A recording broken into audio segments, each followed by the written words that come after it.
जिस प्रकार गुमराह करने का आचरण ममता बनर्जी जी का और तृणमूल कांग्रेस का एसआईआर को लेकर रहा है पूरे भारतवर्ष में, वो हम सब ने देखा है। The whole country has seen as to how Mamata Banerjee in fact has spoken against SIR, has tried her best to mislead the people of Bengal and the whole country against SIR.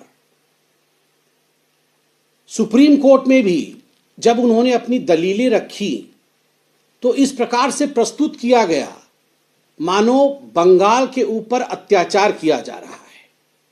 इस प्रकार से दलीलें रखी गई ममता जी द्वारा मानो इलेक्शन कमीशन बंगाल के लोगों के ऊपर और खास करके तृणमूल कांग्रेस के ऊपर एक आक्रमण कर रही है। और किस प्रकार के शब्दों का भी प्रयोग ममता बनर्जी जी ने किया वह भी आपत्तिजनक था। The chief election commissioner has blood on his hands.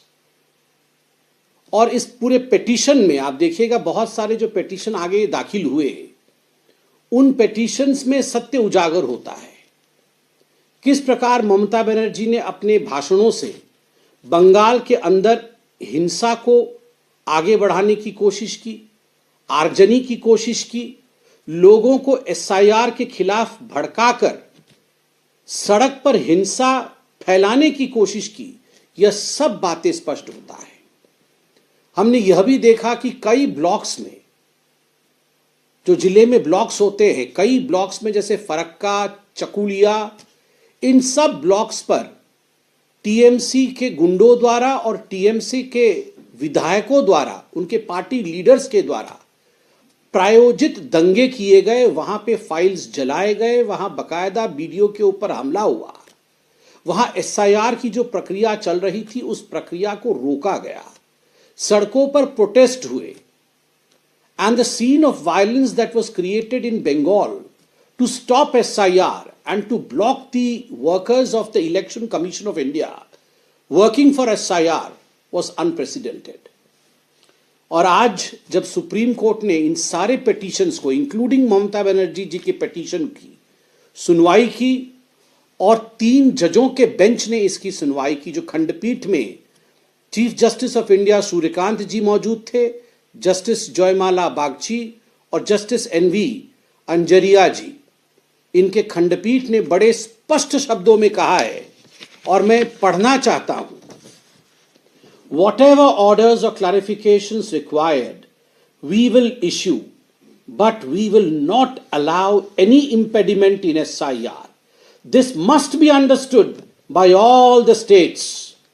Supreme court ने यह कहा है कि हर स्टेट यह जान ले, यह समझ ले कि किसी भी कीमत पे एसआईआर को रोका नहीं जाएगा।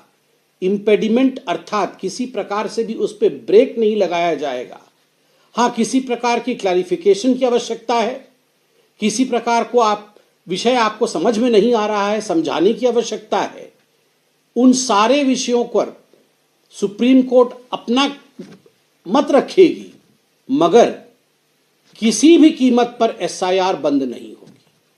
मुझे लगता है यह एक करारा जवाब है ममता बनर्जी जी को कि ममता जी, जिस एसआईआर को आप एंटी डेमोक्रेटिक, लोकतंत्र की खिलाफत का बता रहे थे, जिस एसआईआर को आप बता रहे थे कि वो भारत के लोकतंत्र को समाप्त कर देगी, एसआईआर बंद होना चाहिए, बंगाल के खिलाफ षड्यंत्र है, इलेक्शन कमीशन के हाथों में खून है, उसी एसआईआर को लेकर सुप्रीम कोर्ट के 3 जजों के खंडपीठ ने बड़े स्पष्टता के साथ कहा है कि गलत बात है, एसआईआर बंद नहीं हो